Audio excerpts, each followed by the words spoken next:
Andy, thank you so much for joining us. How's it going out there? How are you enjoying yourself? It's been awesome. It's been great, unique experience. Maybe the first acting American League skipper to manage the National League side, but it's been great. Awesome atmosphere tonight. Really unique and special opportunity for the players, and unique and special opportunity for the staff also. So we'll just start off with this. You've seen a lot of players obviously come through your organization, but a player that you have managed this year on the Solar Sox that maybe has really impressed you or surprised you in some way, who have you really noticed?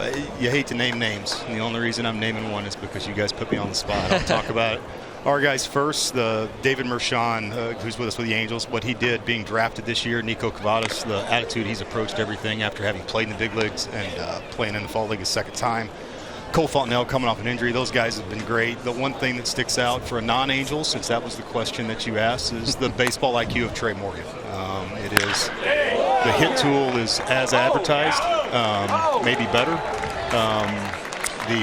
The infectious personality, I think those would be the first two things that really stand out about Trey, and I think both of those things, because of how large both of those attributes are, he doesn't get enough credit for how smart of a player he is.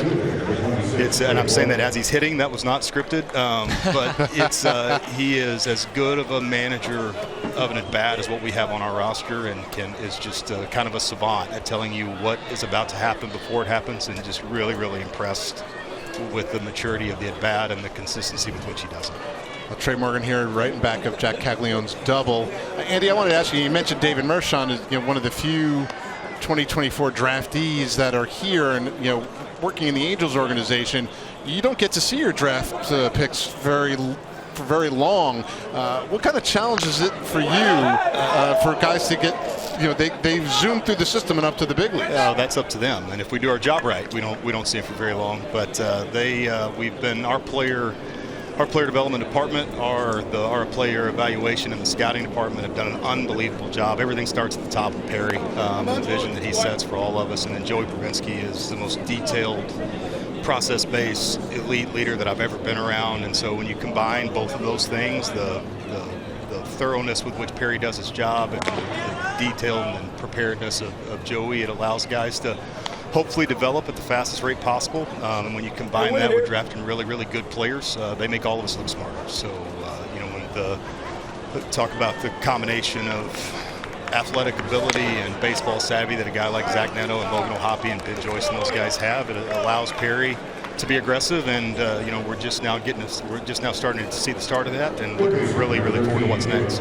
And you've got a ton of games under your belt as a skipper now. What has been some of the toughest things you've had to deal with, and some of the most gratifying things? The most gratifying thing is the same, regardless of what level that you're at.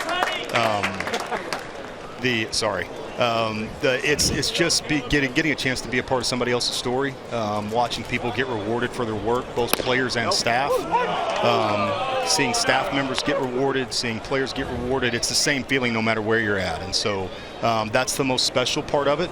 I would say the difficult part of it, it's a layered question and a good one.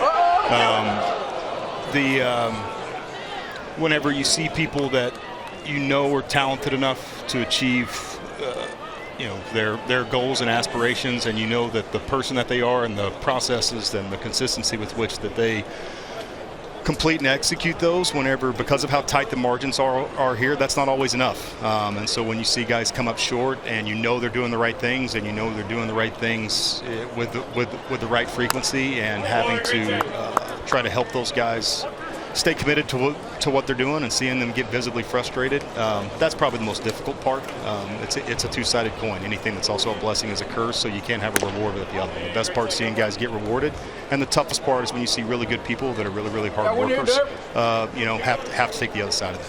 Andy, one more question here. You've talked about in a few interviews how you think that each year, but even each month or sometimes each week, can have a personality or a life cycle of its own. And I'm just wondering how you navigate that as a manager throughout a season with these young players who are coming and going quickly through that Angels organization. I think a lot of it starts with the vision at the top. Like what I said before, it's a very, very, very clear vision and purpose from Perry, and a very, very, very clear vision and purpose from Joey Pravinsky, our farm director. And so when those guys set out what we're trying to do, you know, the details with which you try to achieve that goal, as long as you're following the commander's intent, I mean, is without that clarity, it would be much more difficult. So, understanding what the vision is from the top, knowing where our freedom lies to go and execute that vision, and then you just got to have really, really good people around you where you can adapt and match the strategy to the situation. Well, awesome. Thank you so much for joining us, Andy. We really appreciate it, and congratulations on being named one of the managers here in the Fall Stars game. Hope you have a lot of fun, and best of luck today. All right, appreciate it, guys. Thanks for the